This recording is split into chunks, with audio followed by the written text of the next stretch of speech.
How to add widgets on Niagara Launcher. Long press on the empty space of your home screen. You can see various options over here.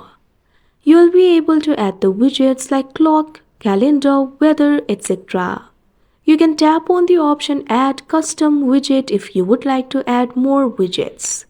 After you do that, you can see over here you'll be able to select a widget. You'll be able to see various widgets over here. Tap on the option of your choice. I'm just going to add calendar.